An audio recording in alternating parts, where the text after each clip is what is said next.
Hi everybody, my name is Jens Larsen. Once you're familiar with sort of the basic chord shapes that I talk about in my video called How to Play Jazz Chords, then you probably want to move on to create some voicings that have a little bit more variation in the melody and you can be a little bit more free with rhythmically. So that's what I want to go over in this video. If you want to learn more about playing jazz guitar, about improvising, interesting chord voicings and voice leading, then subscribe to my channel.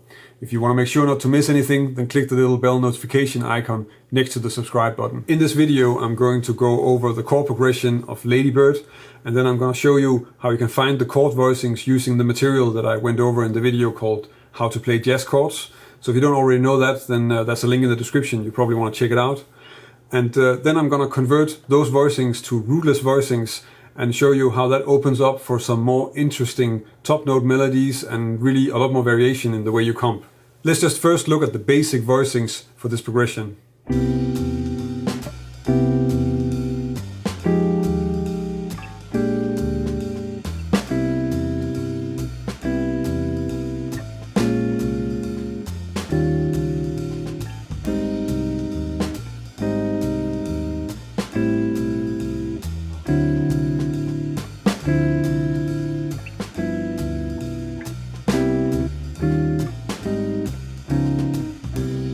Now that we have the chords for this progression, we can easily turn them into rootless voicings by just leaving out the lowest note. So if we take the C major 7 like this, and then leave out the root, which is of course the C here, then we get this. And for the F minor 7, we leave out the F, and then we have this top part of it. So now we have voicings for all the chords in the song, and they're all on the middle string set, and they don't contain any root. And that sounds like this.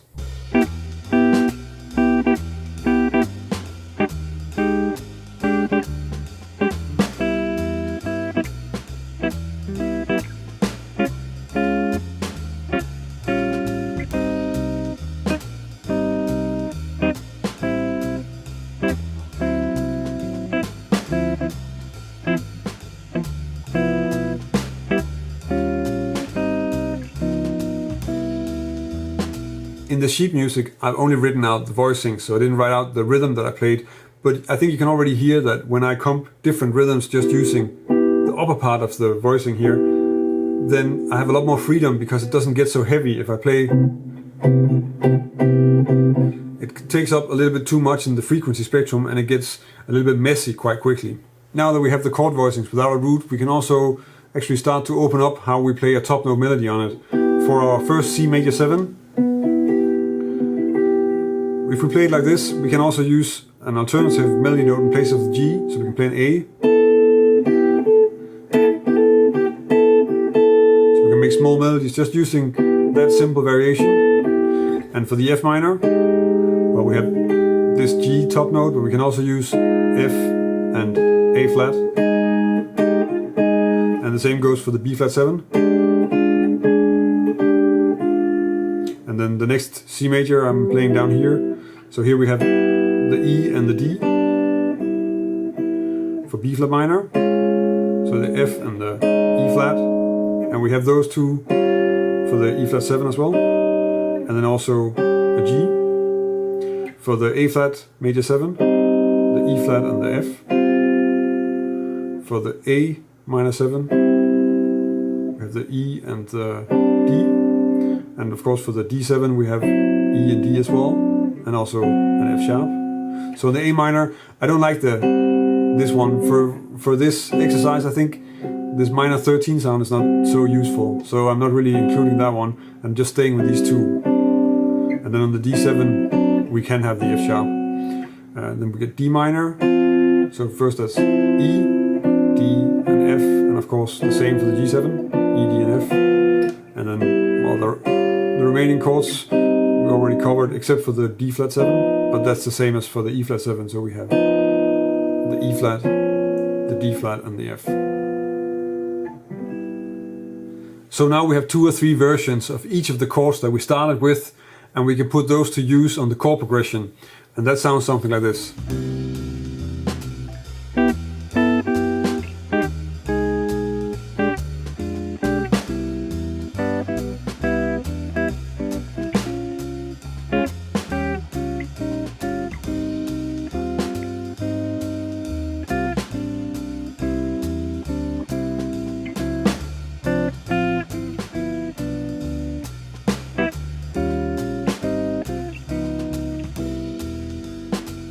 There are of course several ways you can start working with this material. You can start working on Lady Bird and use the material that I went over in this lesson, and you can also just take another song that you already know and that you can already play with the other voicing sets, and then try and use the same process to convert them to rootless voicings and start working out some different options and see how that works because you already know that song.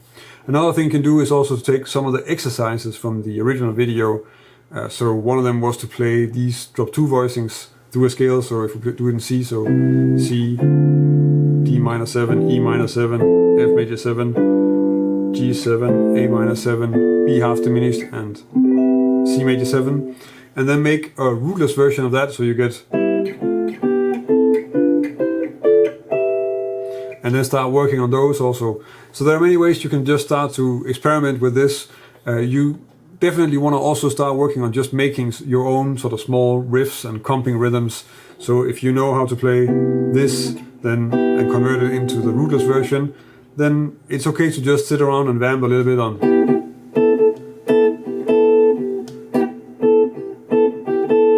Or maybe the other, also combine it with the lower version. So